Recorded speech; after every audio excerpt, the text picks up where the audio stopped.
with all of that said, welcome to the CALU Journal Club number 9. My name is Quinn Hennick. I am a co-founder of Clinical Athlete and a physical therapist in Southern California. And I'm joined by Kevin McNamara, I think. Kevin, are you here? For better or for worse, I'm here. Oh, wow, there it is. Kevin, introduce yourself. I always introduce you. You do it. Yeah, my name is Kevin McNamara. I'm a physical therapist currently practicing in the Seattle, Washington area. And I think we started these back on the forum probably like 2018 or so, and then transitioned them over. So I think people have been getting a lot out of them. It's been a fun ride. I'm just happy to be here. Yeah, it's wild. Kevin was really the main person to get these things started, and it's one of our longest standing things. That's kind of just kept on keeping on. Super simple and just awesome every time we have these. So thanks for being on, Kevin. Thanks for keeping these around, and we're excited to have the conversation. I think our Journal Club intern Megan, who's usually with us, I think she's in clinical now, and her clinic schedule goes a little bit later, so she might be joining us later on. But Megan Broussard, student physical therapist down in Texas, does so much back end work for us getting these organized and together. So we always want to say thank you to Megan. So, and also lastly, our Journal Club motto. So we make these meetings to mirror a smart guy named Benjamin Franklin, who had created a mutual improvement club back in the day, the Junto Club. And their motto was that their meetings were conducted in the sincere spirit of inquiry after truth, without fondness of dispute or desire of victory. And we've adopted that as the Clinical Athlete Journal Club motto as well. So we're all on the same team, but we're just trying to be less wrong. So we encourage discussion. We encourage disagreement if there is any, but nobody's here trying to win. We're all on the same team. So tonight's Journal Club topic is training load. And the paper was pretty short. It wasn't a trial or an experiment or anything like that. It was more of a call to action. The title was Rethinking Athlete Training Loads. Would you rather have one big rock or lots of little rocks dropped on your foot? And they got the title from kind of a parable of a king who had sentenced his son to death and then had second thoughts. So the sentence was to drop a boulder on his head. But what they ended up doing instead was just breaking up the boulder into little 1,000 pebbles, and they just dropped 1,000 pebbles on his head. So same load, but much different impact. And that's kind of then the theme for the rest of the paper, as they take two examples of how training load can be commonly measured, but they're not the only ones that would kind of fall in this conversation. But session RPE load, which you'll see dating back to the late 90s and the early 2000s, is when SRPE load really started to be used in the team sports setting, where you're taking a 0 to 10 RPE rating for a session. So an athlete has a practice or a weight room session or a conditioning session, and they rate the session from 0 to 10 using the category ratio RPE scale. And then they multiply that score by the number of minutes of the session. And then that's SRPE load. And the unit is arbitrary. So a lot of, arbitrary units. But the idea is that you see, that's a metric of just total load of the system. So total impulse.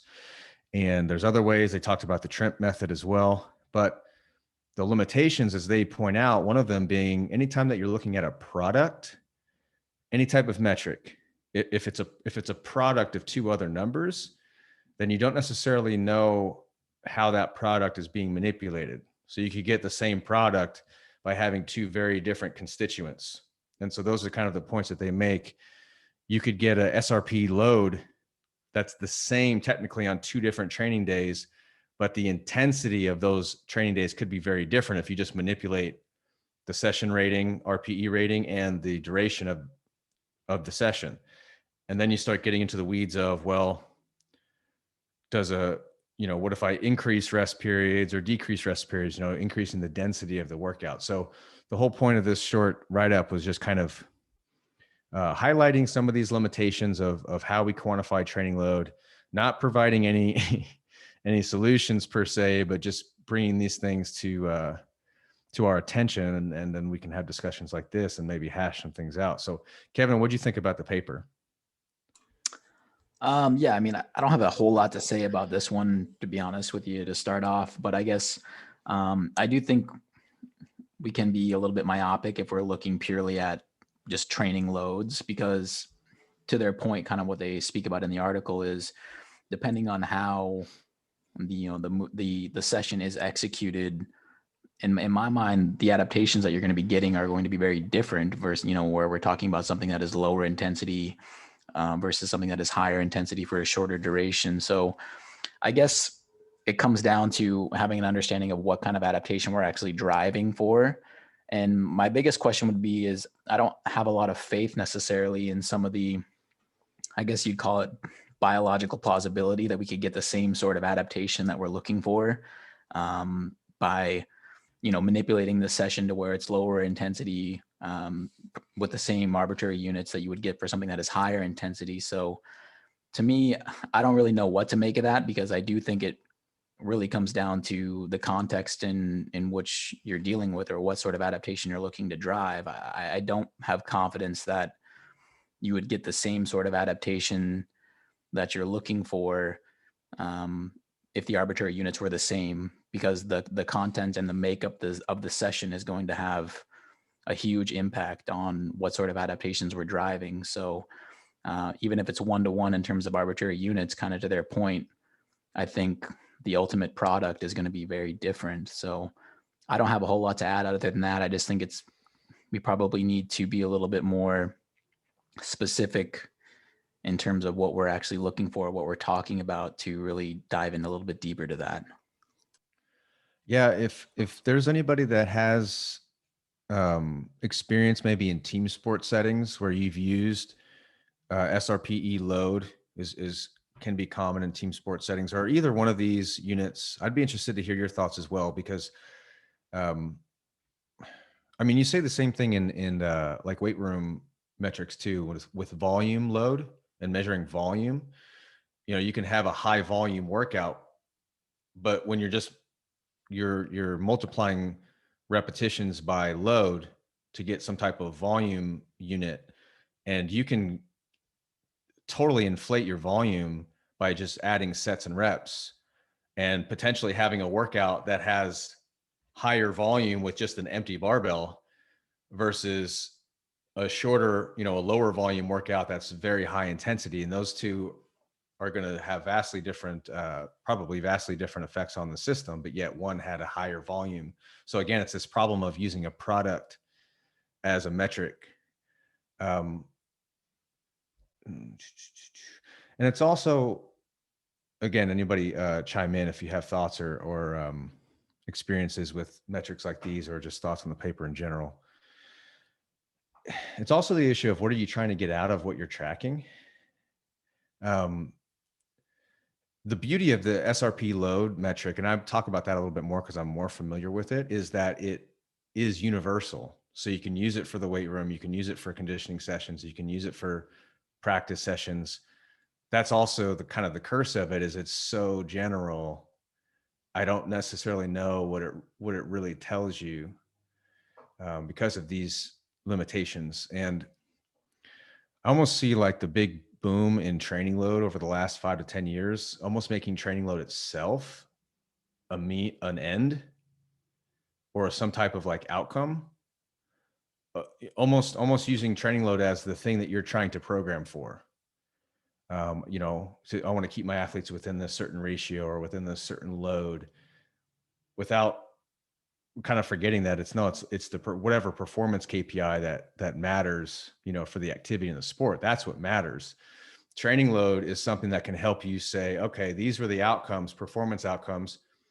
I wonder how much work we're doing, or I wonder at what intensity, or how much work we're getting at this intensity, and then you start looking back at the training, and that's where you can kind of inform yourself, and then change training and see if an outcome changes, and then look back at the training load metrics and, iterate from there. But I almost see it as kind of reversing the means in the end sometimes with this stuff. It's like we're How much do competing you in think training. that plays into just the acute chronic workload ratio, big hullabaloo as far as okay, we got to be within this ratio, we got to be all this other kind of stuff, more for keeping, because really the metric that matters most in team sports is, are they on the field, right? I mean, really, I want my top players playing at near optimal on the field, right? And so if I can have that, and that's been linked to that acute chronic workload, like for, rugby or, Australian rules football is where it was really kind of originated. How much of that is just, we're now applying that across the board to so many other kind of things, to your point of, we're just looking at load as a final metric, not understanding how that was derived and what the training implications are. Because I think we're looking at just, can I keep an acute to chronic ratio, chronic workload ratio in an appropriate level, rather than what am I really trying to accomplish? Because I look at tissues as stress strain curves, right? And so this is very much that same kind of thing. Over what space of time or what space of body tissues am I applying a force drive some of those adaptations? And if I'm not looking at those things, what am I really trying to drive? So I'm just looking at a workload. All I know is what my ratios maybe is as far as acute to chronic, but I'm not even sure that we know that means anything. Yeah, no, I sorry, go ahead, Kevin. I was going to say, I agree completely. Like, Quinn, to your point, you said it more eloquently than I did, but like the only thing that really matters is the thing that we've deemed important, or the KPI moving in the direction that we want it to. So there's probably many roads to Rome to get there. But again, I don't know. I just feel like it's very much become something where like, oh, we're so concerned about training load, but does it really impact the things that we care about? I've had some discussions with some people with like at the Sounders, and like, I think the reason that I think training load metrics become more valuable if you have a history on the person that you're dealing with. Like if you have someone who's been on a roster for, X amount of years, and we see that, oh, anytime they kind of start to approach, this number of AUs or, this mileage or something like that, all of a sudden, like, they get a little bit of a nagging hamstring or something like that. So I think in that context, when you have data over the long term on individuals, it probably has more utility. But I think if you're just starting from scratch with someone, I don't know how much it's going to really impact the decision making to move some of the things that we care about. Yeah, the AC ratios almost take it to a deeper, darker hole. So if we're already questioning session RPE load, which is again just a simple rating times the number of minutes of the session. So the paper talked about how you can manipulate that number and get it in very different feelings of training sessions. It could be a 30-minute session, which 30 minutes sounds easy, but not if you're running wind sprints for 30 minutes. That's, so, and then an AC ratio then takes it into another level and takes that already product and puts it a product over a product. And so it's just hard to make decisions with numbers that you're not quite sure what they mean or not quite sure what you should do with. And I'm very hesitant to create a program around those metrics. But Kevin, to your point, if somebody's been around for a while and you do tracks of these things and you can see trends, and for those individuals, you can see if they're getting to a certain workload, and maybe you have wellness questionnaires or something as well. And there seems to be always an association with kind of a decreased perception of readiness or something like that. It can be valuable. I just don't know how many of us are in those types of settings where we have longitudinal data like that, where we can make those decisions and we have it in front of our face, on the daily. Yeah, I guess where like I feel like this could be misapplied is if you're looking purely at an arbitrary unit and you're seeing that they're the same regardless of the makeup of the session, that does not mean that the adaptations are going to be the same, right? Like to your point, like if like take it from an energy system perspective, if we're doing, a 20-minute session, that is max velocity or something like that at RPE 9 versus, something that is lower intensity for double the duration, but they still wind up at the same arbitrary units, the adaptation to the system is not going to be the same. even if the numbers work out. And I feel like that's a way that that's misapplied, is just because you wind up in the same position. To me, you're creating completely different, you're generating a completely different stimulus and creating a completely different demand, even if the numbers work out to be the same. So I guess, I don't know. I just don't really follow how we're really talking about the same sort of thing, because in my mind, the context of the training session is going to be the primary driver of the adaptation that you're getting, not the AU of the session. Phil asked a good question. Would you guys think that indicating the number of high intensity days in conjunction with the total weekly load would be beneficial to better track the work the athlete is doing? So kind of, Phil, maybe what you're asking is, maybe you do have one of these kind of product metrics that we're talking about, but you also kind of take out intensity as a standalone, so you can compare, just straight up high intensity days versus kind of an impulse metric, like a product metric, like SRPE load. Would that be valuable? And it's so hard to say unless you just do it. And the thing is with tracking, the thing with data is that you really shouldn't be making this is my opinion, that you really shouldn't be making decisions on the data right away. You should be collecting the data over a period of time and trying to figure out what's noise, what's signal, what's associated with actual performance increase or decrease. And you should almost just observe for a while. But we tend to be in a rush, and so we pick a new metric and we just start making decisions on whatever new metric it is. So Phil, my thing would be like, that could make some sense. I mean, it's just like for weightlifters or powerlifters who maybe they want to know weekly volume, sets times reps, but they also want to know how many reps they're getting in certain intensity ranges, just discrete exposures. How many repetitions am I getting above 90% of 1 rep max? I don't care about volume. I just want to know how many exposures I'm getting. So you're using those metrics in conjunction kind of as a bigger picture, and you'd have to make the decision as to whether that is helping you make decisions.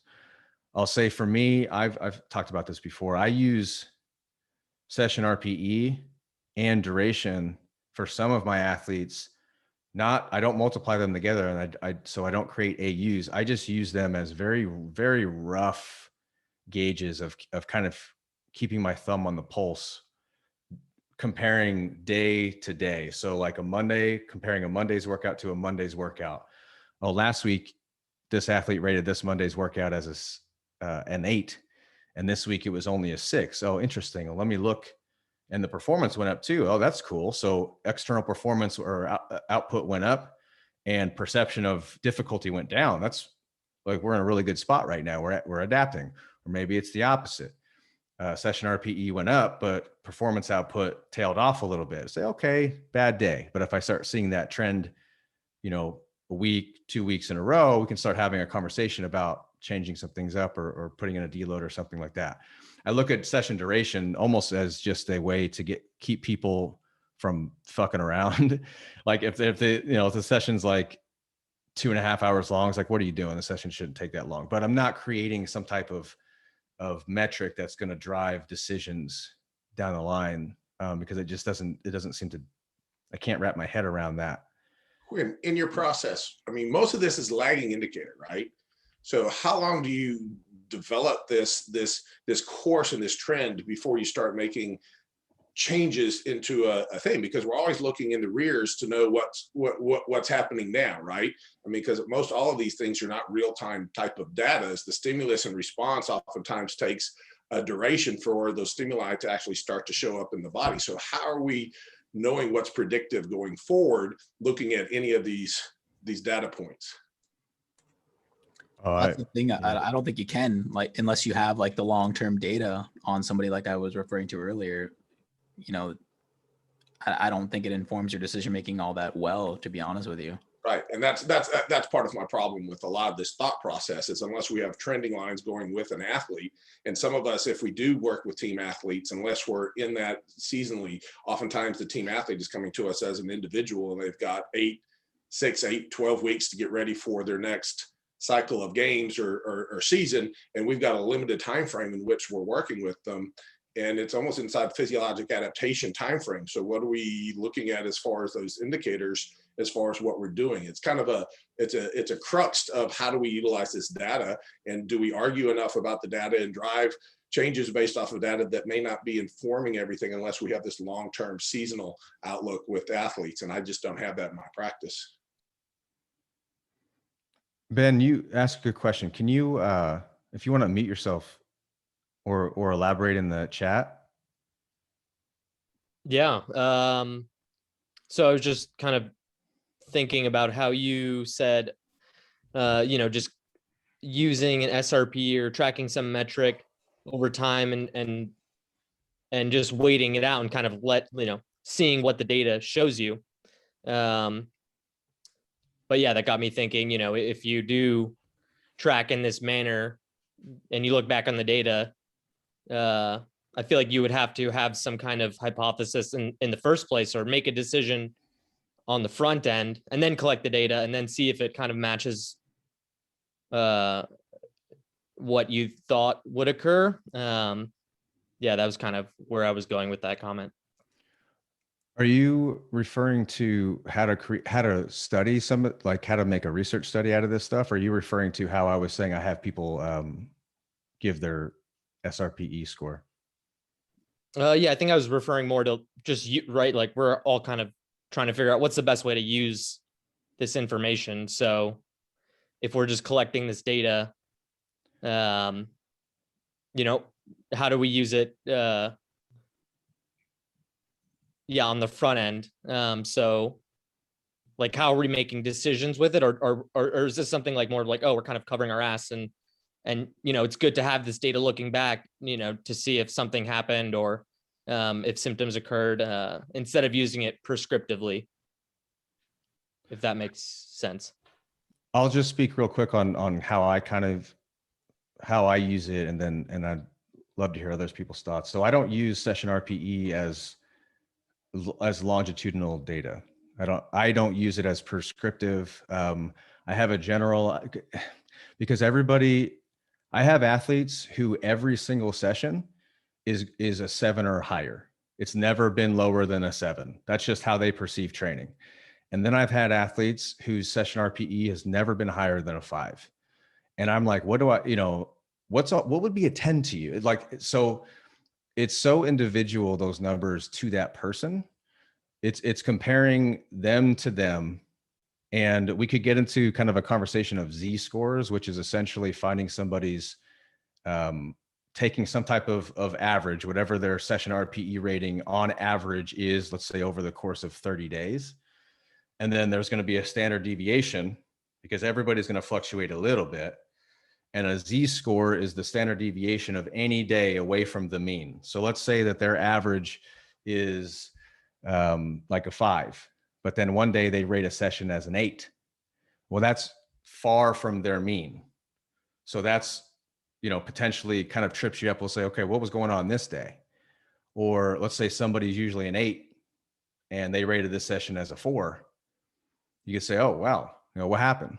Got great sleep, or I've took, 2 shots of espresso before I came to the gym or something like that. But my point was, it's a very rough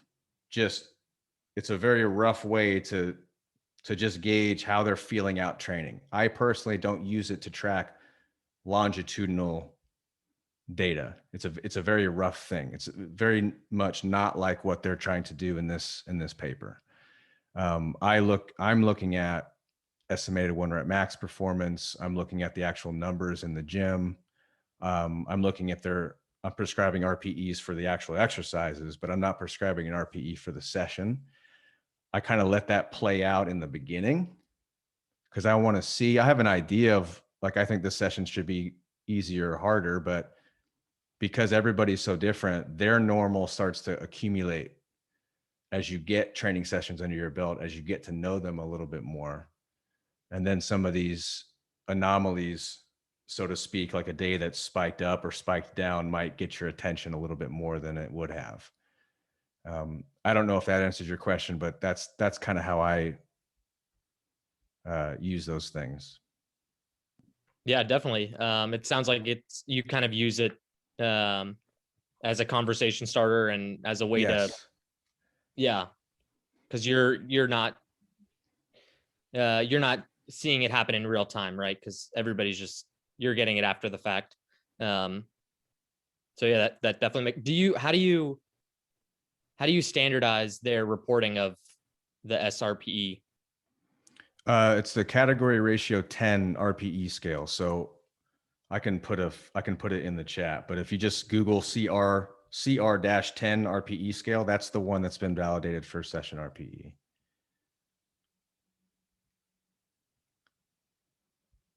I can pull that up for anybody, but I'd love to hear other thoughts on that before we break out.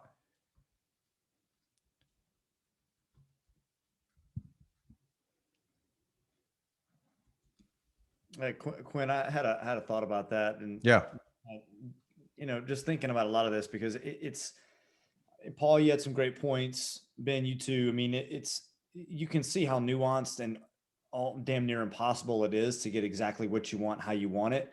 Let's be honest, it involves a pretty robust samples like data set. If you want to make a really good decision, you need a lot of data, and therefore you need to have a very standard way of collecting it. And in almost all these cases, it's subjective data, right? And so that brings into contextual variables that we're never going to fully account for. Things like, I don't know, how you feel right now, what's going on in your life, stress, like, did you eat breakfast? Did you not? I mean, if you didn't report at this, if you didn't work out at the same time of the day for that matter, I mean, there's so many variables, right? So it leads us into this hole of saying, well, should we just throw it out, right? Like, it's just not worth anything. It doesn't get us what we want. But I don't think that's the answer either. I think it helps us make an informed decision.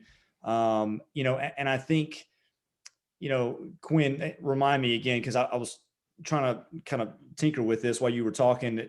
So were you saying that you don't like to use session RPE as a prescriptive tool, like you don't like to give somebody, hey, I want your total session to be at a 7, or you say you do use it? I don't. You don't. And that's because you feel like it is ineffective and they struggle to meet that, or they're inconsistent?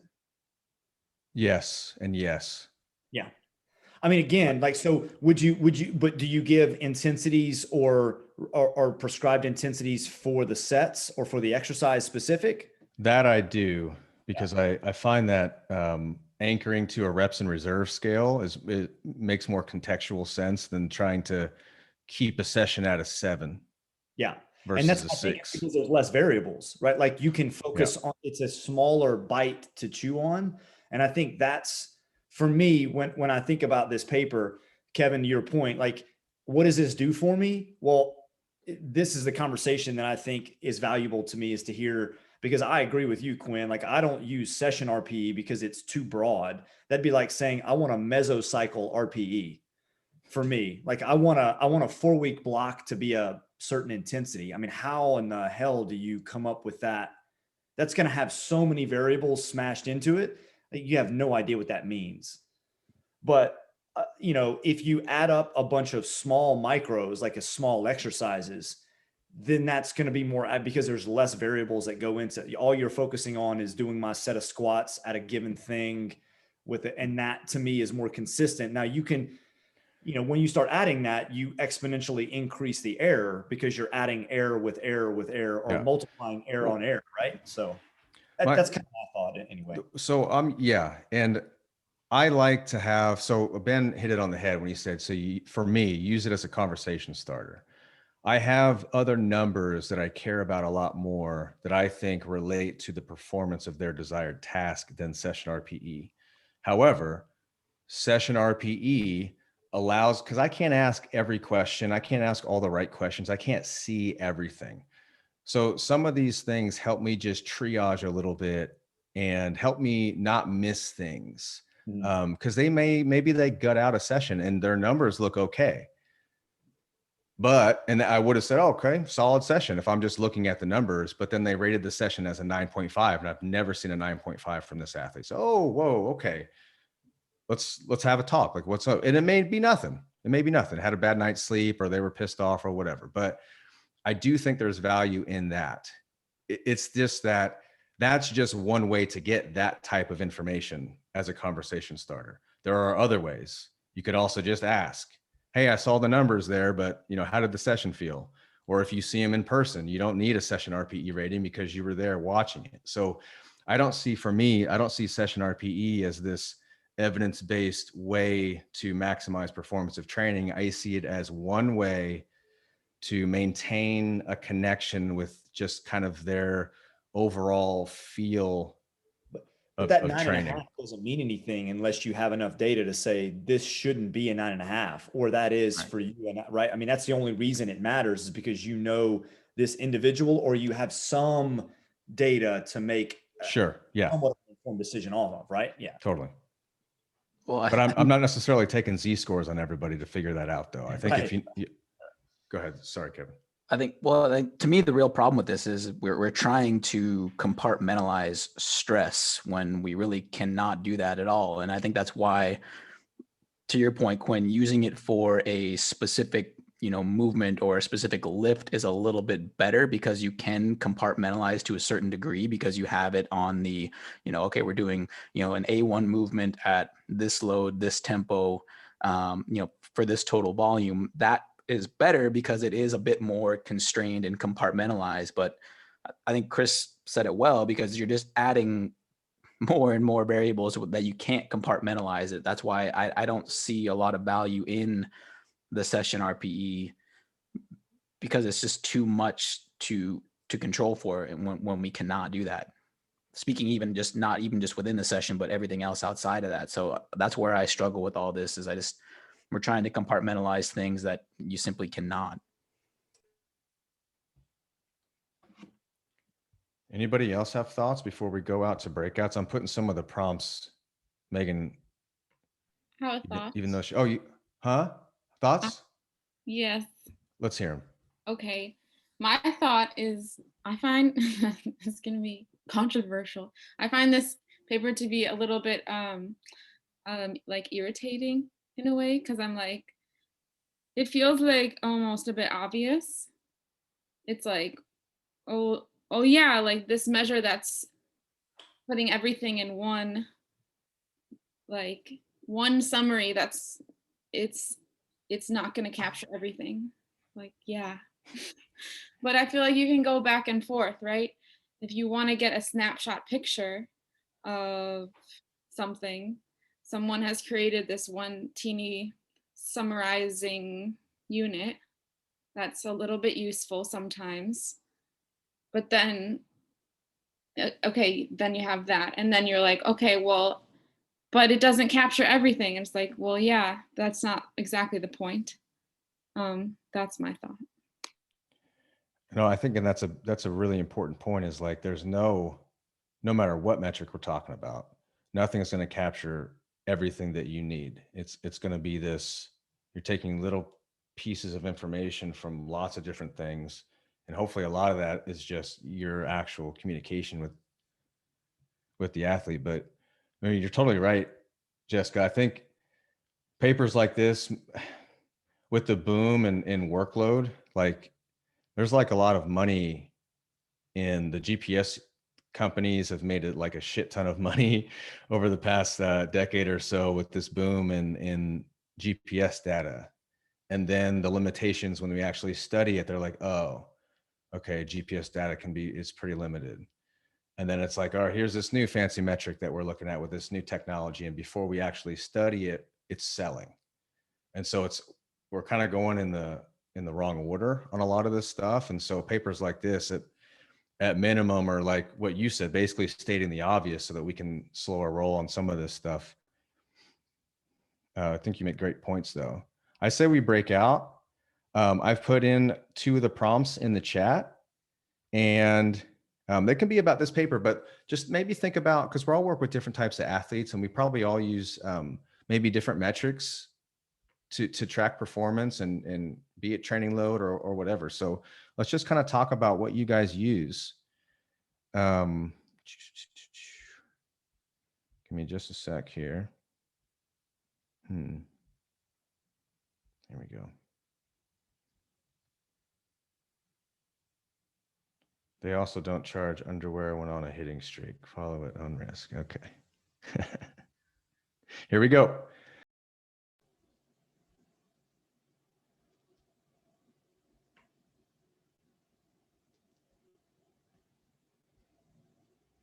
All right. Who wants to talk about how they solved the world's training load problems? Who wants to do it? Well, Natasha and Chris were having a really good, back and forth on Chris's patient population, which I thought was cool. I'll let him talk, obviously talk about that because it's his, but just kind of for some patients that are more, I thought it was interesting of patients that are more intense, they need to drive intensity. He works with that population. Some of the stuff he was doing with them of hey, we're going to go 3 sets to failure, kind of go, and how that's critical for them just because their mindset and stuff like that, which kind of is a cool little nugget to take from that. So Thanks for sharing, Matthew. Yeah, I mean, to reiterate, Matt, I appreciate that. I just, we kind of spiraled. Natasha and I were having a conversation about well, how do you use, how is it that, do you use RPE at all? And do you use session RPE? And I said, first thing was she said, I like the thought of session RPE. I think it gives a nice little snapshot. And I'm like, yeah, I think it's a great way. The problem is in some cases, you're going to end up with a cake that tastes like shit. And you got 40 ingredients in that cake and you have no idea why the cake tastes like shit. And so you're going to have to make 39 more cakes to figure out which of the ingredients made your cake taste like, which is fine. And that's the question and answer that you alluded to, Quinn, which I think we would do. If you saw something of an outlier, then you would, I would assume, follow up, as in ask some questions like, hey, was something wrong? Did you feel like, something bugging you? But the only way you recognize that is to create enough data. And so in my population, I'm fortunate enough to have enough opportunity and touch points to create some database in my head or objectively to say yeah, this is unusual. And so in many cases, I like in rehab using failure sets because I know, I know what I'm getting out of that. Now, again, is that a session? Is that a session RPE? It's not session RPE. It's an exercise RPE or an RIR of 0 that lets them go into a place that I know I get intensity out of. But do I document how many reps that they got? No, because I think that's going to change. And I don't know that I could use that as meticulous to say, well, you did 3 sets to failure with this rest interval. And then 2 weeks from now, you did this many reps with, I don't know that I would use it that way, in my opinion. How would you track progression on that? So, ultimately, early on, I'm waiting so that I can test them in some way. As in, I want to wait till I can do something more specific, like a torque assessment or a force production strength assessment to a degree. I know, ultimately repetition maximums is a strength assessment. So theoretically I could use that. The problem is the further we get away from our lower RMs, right, the more varied that gets. And, I don't know how much stock I would put if you did 20 of these versus 22 of these. I'd have to collect a bunch of data with this individual and find out what their their individual variance would be, was my thought. So that's why I wouldn't use it early on. And I would have a hard time tracking it, to be honest with you, until they were able to do something that I felt was a true representation of their maximum. If that is a long-winded answer to your question. Yeah, we kind of arrived in a similar conversation too. We talked about implementation of a DAPRI system, which is not the same thing as an RPE, but same sort of idea. Whereas at least I know that it's constrained enough to where I have an idea, I'm trying to drive this sort of biomotor ability, and it sort of self-organizes in that way. But I'm the same way. I don't necessarily care how much load they're, lifting on their back squat or their front squat. It comes back to, are they moving the needle closer to things that I want to see from an objective, performance testing standpoint? Well, do you guys think that testing can be embedded on the daily? I mean, is a repetition to failure set not a test in that moment? Because it sounds like, how often are you all able to anchor to your objective testing? It's probably a question of when that person, I mean, early, I guess my thought is early on in the rehabilitation process, I understand that there's going to be some change that is going to have nothing to do with me.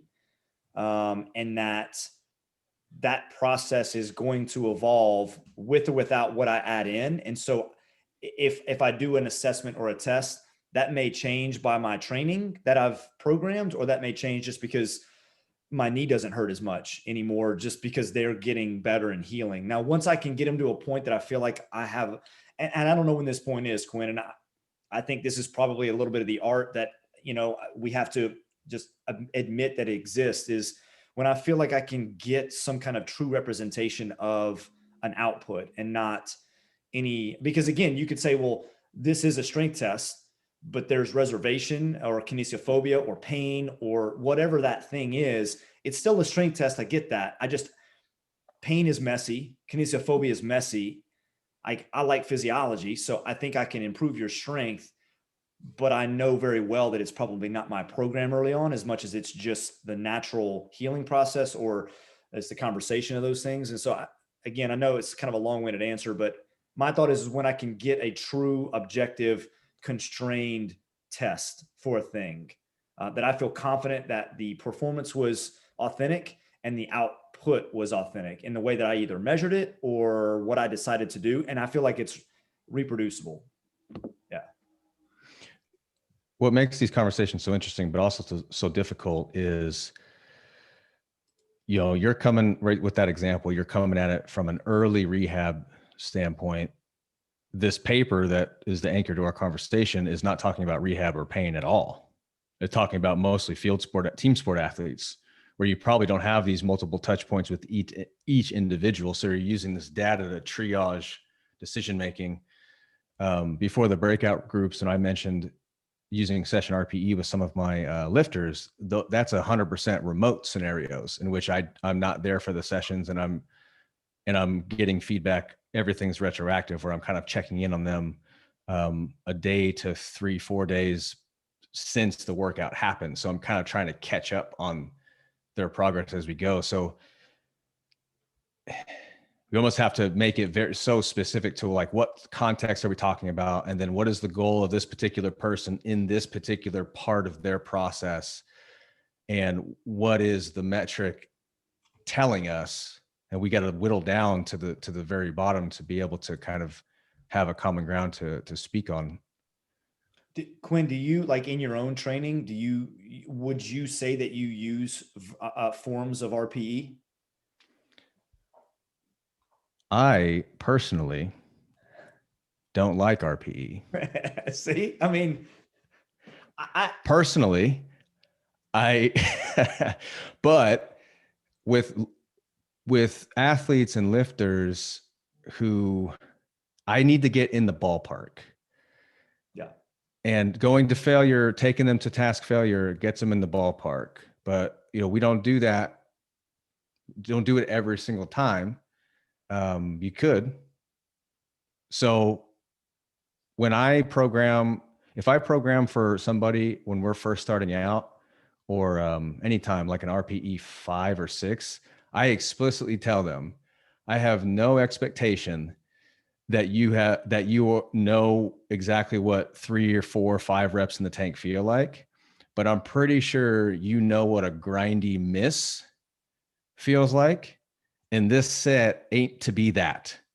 And it's literally to get us in the ballpark of just like start somewhere so that we can have some starting data to go off of. Because in the beginning, I don't necessarily want to take somebody, I don't want to crush them, and I don't know what DOMs, so it's just like, let's just get something easy in on RPE 5. RPE 10 is like you get drilled to the ground and you can't lift the weight. So a 5, just think about half of that, even though it doesn't quite work like that. It's almost just like a way for them to have some type of context. That's a reference point, right? A hard set, an easy set. Yeah, it's this almost dichotomy. the difference between a 5 or a 6 or a 6 and a 7, come on. I don't use it because I don't want to mess with that. I use velocity or just like lift the weight. But I'm cool with that. And I'm also cool with my own personal training not being so closed and rigid. And if I fuck it up, I don't mind as much because it's me. So to ask me what I use and to ask me what I will use for somebody else doesn't always jive. Yeah. I mean, I would agree with, I think, a lot of us in that capacity, but I'm always interested, you know, if we can't be that, if we can't be that pedantic with our own like with our own selves, even though we have access to those things, because we can still succeed without it. I'll tell you this, I program open sets and sets to failure more often than I program specific RIR, RPE. And if I do, it's usually a range. RPE's 7 to 9, 7 to 8, 7 to 9. You're going to leave 1, 2, 3 reps in the tank. It all kind of plays out in the wash. Yep. No, I'm with you. Bradley, you got something to chime in on? Yeah, I was just going to piggyback off of that, and it kind of tied in what our group had talked about too. Like Jen brought up that she had done stuff in the past with different like Google forms for athlete measures, and like a lot of the stuff she said that she had all this information, but didn't necessarily know what to do with it. So it's like, what was the point of gathering it? And then Jamie gave the point of, well, like what you said, Quinn, of like for the team sports, it's like, well, an RPE for an endurance athlete is going to be very different than like an RPE for like a strength and a power athlete. And also depending on their position too. So, but to kind of tie it into what you guys were saying was like these factors, like what you mentioned earlier, Quinn, it's like these, like session RPE is an example, is a good way to get a reference or a touch point in with a client or with like a athlete you're working with to see essentially like, okay, like we have this conversation. If I know you're roughly hitting 5s and 6s and all of a sudden you hit a 9.5, it's like, okay, like what's going on here, whether or not something actually is going on or not. But to kind of go off of that is that something that I use personally with the clients that I have is basically whatever metrics matter to them are the things that we keep track of to some level, like still the things obviously like weight lifted and like duration of like workouts, like for a run or something like that. But things that like that they want to pay attention to because it matters to them. And that kind of ties in like that subjective feel of what is it that they're trying to improve upon and what is it that they are like, they feel is important. That's just another way to like have that conversation. And it takes away from my end, from like a programming standpoint, it's helped to kind of take away the ambiguity of like, okay, how heavily should I be weighing upon like these objective measures when it's like, if I know it's just, it's allowing me to check in with the people that I work with. And it's allowing me to see like, is there some kind of consistency with the things that they care about? That in itself is like allowing us to basically figure out, are you making progress? Like as an example would be like, I have a runner who she's hyper focused on pace. So we just focus on consistency. Like how many sessions have you done? How much total time of training have you accomplished within the week? And then like, how much did you like enjoy those sessions? And those are things that like, obviously like, there's not like, I'm not basing that off of like any research per se, but just the fact that we're finding things where like consistently, if she's consistently not enjoying training, we're going to have that conversation and like, we're going to figure out how to make adjustments to fix that. Or if any of those things are way out of whack, we can kind of like make adjustments as need be. I like that, Bradley. Thank you for sharing. We can sometimes forget about the person that we're talking about as it get kind of buried in the numbers. I appreciate you bringing us back to reality. Anybody else have thoughts? Jessica asked if I liked the RIR scale. I shouldn't have said I don't like RPE. Just personally, I don't like messing with it. I don't put too much stock in whether that was a 7 or an 8, but the RIR scale is definitely the one that I use the most often for the people that I work with who are generally strength sport athletes. So I definitely use it and I appreciate it. if there was something better, I would use that. I mean, I like velocity, but that comes with its own limitations too. You can game anything. You can increase you can inflate your velocity metric by just like kind of jumping with the bar at the end of a back squat set to inflate your average. So there's no metric that's perfect. But isn't that kind of the point of all this, is to understand just what the limitations of each metric are, so that you know what it is, and so you're just aware of what that is. Whatever you're utilizing to program is, just know what the hell you're trying to drive adaptation, and how that metric is or isn't telling you anything about it, and just understand those limitations. And it's in anything that we do. We all have to understand just what the limitations are, and what we're working with, including the human in front of us, has its own inherent limitations. I agree. Go ahead. Oh, that's so nice.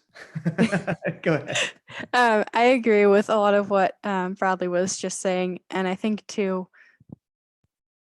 I don't think RPE is perfect, but I think it can be a great small puzzle that kind of small puzzle piece that kind of shows us a part of the bigger picture and gives us a good direction to go in to get the information we need. Yeah. Yeah, I mean, it's just decreasing error, right? Just decreasing the percentage of error that we have kind of in the machine. And that to me is, Paul, to your point exactly, is like, understand the insufficiencies and the pitfalls of a given thing before you use it. And when you do, you accept that that's part of the error. You do whatever you can to mitigate as much of that as possible, but you'll never remove it entirely. And then you try to pair that with things that also help reduce that instead of magnifying it. Right? And I think that's for me, if I'm going to pick something with high variability, then I want to measure it in a way with low variability, so that I'm not compounding things on things on things. Right. So that to me is the point here, is just coming up with something that means something to you, and then just sticking with that, but also getting really good at interpreting that data. Quinn, like, to your point, VBT really well, and velocity training for you is exceptionally valuable. Whereas for some people, like, they don't know that, they don't know that depending on how you set it up, if you're getting peak velocity or mean velocity, that makes a hell of a difference depending on the type of movement that you're measuring in velocity based, like transducers, like linear transducers. And so if you don't know what you're looking at, you could easily program something outrageous based on that, as I'm sure, again, we could all see how SPE, session RPE, could do the same. So I think it's just understanding that, Paul. I think that was right on.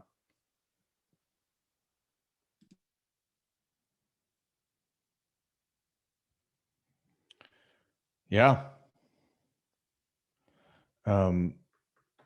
Jamie, do you want to elaborate on the point that you made in the chat? Sure. So I was thinking coming from being a soccer athlete, versus like an endurance or a strength athlete, I was thinking about standardized performance tests and when are they allocated? They're normally allocated in preseason, postseason, and seeing how, if we can compare those standardized performance tests either monthly or weekly. And, then that also depends on what kind of athlete you are on the field. Like, are you a left outside back where your endurance is going to be the most valuable on the team? Or are you a forward that's 5'10" and your vertical jump is going to be the most important? But having those standardized performance tests allocated consistently. And then what I would think would be, your SRPE would be lower in comparison to the increased performance for those tests, if that makes sense. So I would expect my athlete in one season to become more efficient with those standardized tests, therefore like reporting a lower RPE.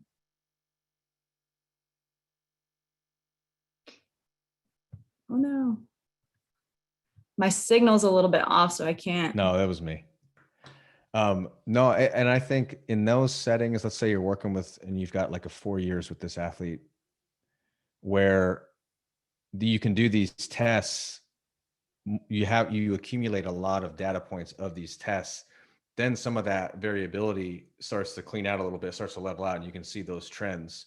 So one point that I was making with the embedded testing, which is kind of to your point. So let's say like high speed running, let's say top end speed is a key performance indicator for an athlete, for whatever sport it is. Let's say soccer or American football or whatever, just top sprint speed. And you test that in a constrained way in a sprint once it's preseason, postseason. But you have GPS on these same athletes, and your embedded test is the fastest speed that they hit each week in practice. They're still doing it. So these are things, it's in a chaotic environment, but just whatever their top speed is another way to test. So the same thing to say in strength sports, where you're maybe testing a 1 rep max at the end of a block, but you have embedded testing of estimated 1 rep max markers, where you're taking a lift to an 8 or a 9 RPE with the accepted error and putting it in like a 1 rep max estimation equation, just to kind of give you some type of trending data. So not to like put all your eggs in whatever objective testing day that you had scheduled, not knowing what type of shape the athlete's going to end up showing up on that day. That was a little bit removed from your question, but I think it's kind of marrying these two things of like having your testing days, scheduled at spread out across a season or a plan, versus having the training itself also serve as a form of testing. I kind of have a point on that. Jamie and I were in the same group, and she kind of got me thinking about it. I was doing research with a soccer team in my master's program that I did, and the standardized test that we used was called the Bruce Protocol treadmill test. I don't know if you guys have heard of it. Okay. And we were just measuring VO2 max and recovery heart. And as the intensity went up every 3 minutes, the athlete would report an RPE as well. I don't really know how feasible that would be in a clinical setting because the equipment is very expensive, but I think VO2 is also a really good point for athletes such as that. Chris, do you do any of those protocols? Yeah, well, yes and no. At my current unit, we do a few other things. My prior unit, we did a bit more, but the issue again comes down to the ability for somebody to go into like a truly maximal test, which is very difficult for some people to do. And that's an inherent, to the same thing, Jamie, I thought your point was really well taken earlier, in the same capacity. It's just all these things matter, Quinn, in the same way as, any test can be gamed and changed. And so you're not really sure what that represents. And the same thing with VO2. Is that the key? Is that the KPI that you want to hang your hat on?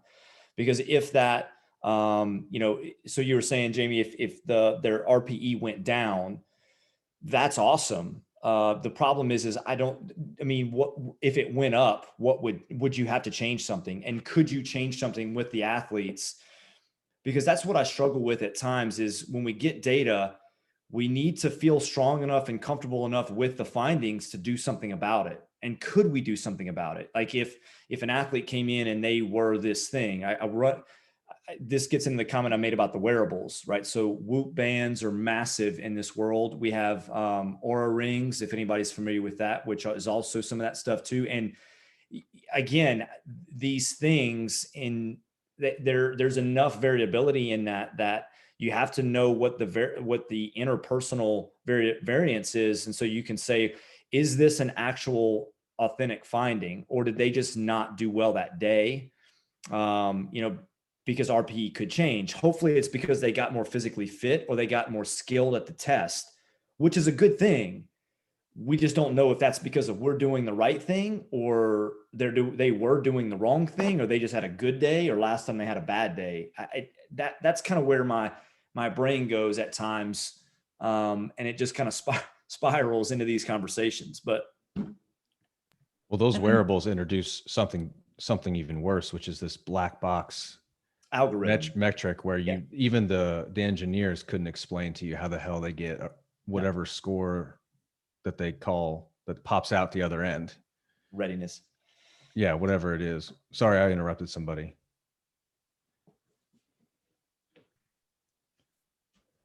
Uh-oh, I ruined it. Somebody was going to say something better than I did.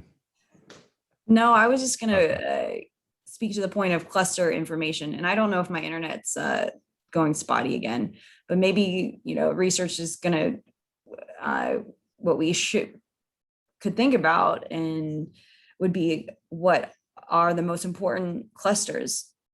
Like, is it VO2 max? Is it RPE? Is it those certain KPI values and correlate them? Or someone in my group was talking about asking other variables such as like stress and sleeping, and creating a outcome measure that measures those other subjective data, and then create a cluster so we can have some predictable, or I don't know what I'm saying. Just clusters of information would be valuable. Yeah. And I think that's probably where we want to head. I think we're a long ways from it, though. I just think of the Breakfast Club, like in preseason, if you didn't have certain times or jumps or 1 rep max, you then became a part of that Breakfast Club. And what could be a red flag is to predict injury or to predict decreasing performance before it actually happens during a season or before a competition. And those are the tough conversations for me, because I think we talked about this when we did the AC ratio paper. Is like, if somebody's in the red and they have a increased, relative risk increase, which is still probably a low absolute risk increase, but do you pull them?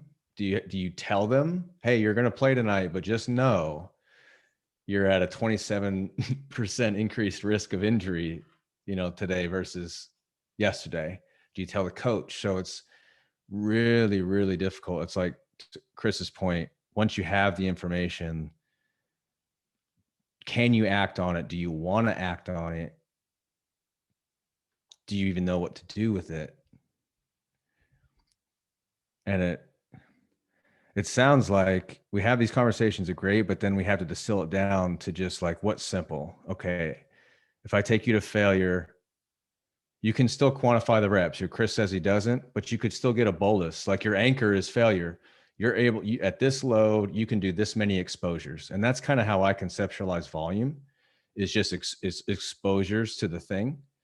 And I see volume as kind of this knob or this dimmer switch, because it's usually not my end. I'm usually not working with somebody who just has a goal of more volume of work. They're using volume as a way to drive adaptation towards something else. It's running faster, jumping higher, lifting more weights, or whatever it is. And then we can increase exposures to the thing if we see that progress is stalled. And that's a very simplistic way to look at it. But to I guess to Chris's point, like, the less moving parts, the better, but also know that you might have just blinded yourself to something that matters. So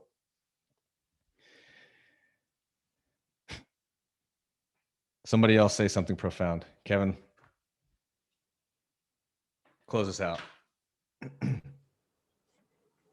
I got nothing to say. I think it's a fool's errand to think that we're going to ever develop something that can account for all the complexity and the variables that goes into being a human and the chaotic nature of sport. So keep trying, but I don't see it happening.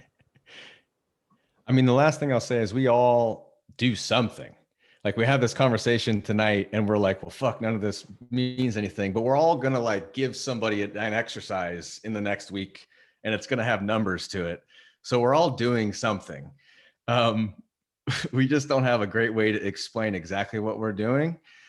And if there's something that you can anchor it to, if you're, listen, you know, if RPE is your thing and it's reliable in the sense that you can repeat the exercise, you understand that there's a couple reps error in either direction with RPE, you just accept that as it is.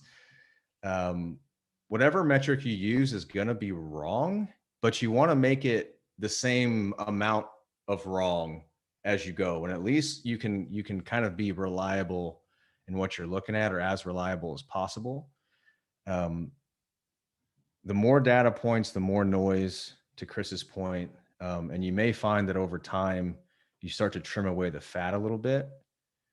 And you may add certain metrics again in the future, but I know for me, I've kind of gone full circle on a lot of things. I've gone through the fancy spreadsheet phase multiple times over the last 10 or 15 years. And it always kind of comes back to simplify, simplify, simplify.